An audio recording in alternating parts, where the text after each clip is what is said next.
नमस्कार। अभिनव कहानियाँ में आपका स्वागत है। हमारी आज की कहानी है प्रशंसा। माँ, मेरे डॉक्टर बनने की खुशी में मेरी सहेलियाँ मुझे किसी बड़े रेस्टोरेंट में पार्टी देने के लिए कह रही हैं। मुझे कुछ समझ नहीं आ रहा है, क्या करूँ? पार्टी दूँ या मना कर दूँ? मुस्कुराते हुए पूनम ने अपनी माँ से पूछा, जो रसोई में बेटी के लिए कॉफ़ी बना रही थी। कॉफ़ी का कप पूनम को देते हुए माँ बोली, देख बेटा, हम लोग मध्यम वर्गीय परिवार के हैं। हमें आगे बढ़ता देख लोगों को जलन होने लगती है। तुझे याद है ना, तुम्हारे पिताजी कितने ईमानदार और मेहनती थे। उनके ऑफिस के लोग तो उनकी मिसाल देते थे।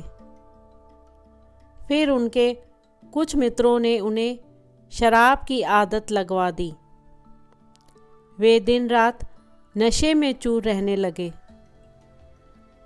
तब तेरे पिता को उन्हीं लोगों से जूते पड़ने लगे थे, जो कभी उनकी प्रशंसा करते नहीं थकते थे। उनकी मृत्यु के बाद हम दाने दाने के मोहताज हो गए थे। तब तेरी इन्हीं सहेलियों ने तुझसे मुंह फेर लिया था। तुझे घृणा की दृष्टि से देखती थी।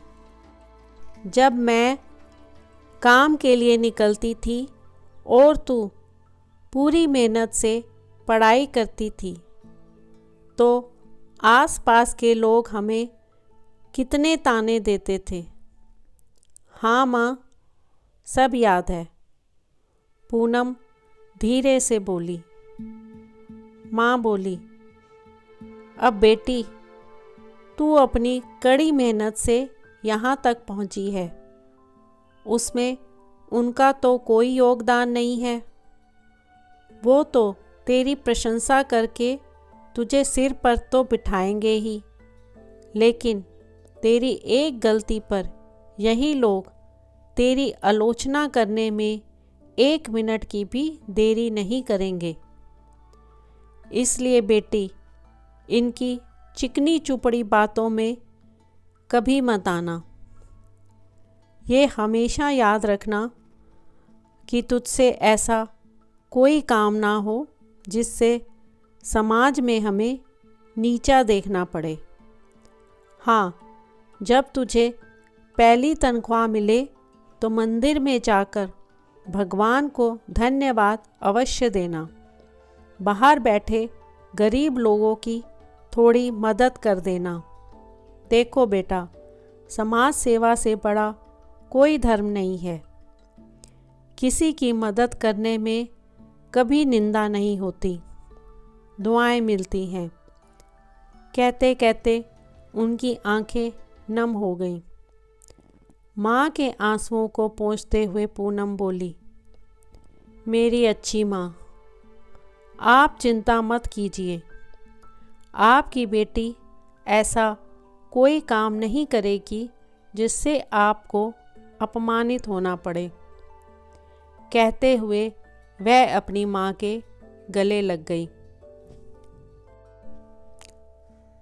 तो दोस्तों, आपको आज की कहानी कैसी लगी?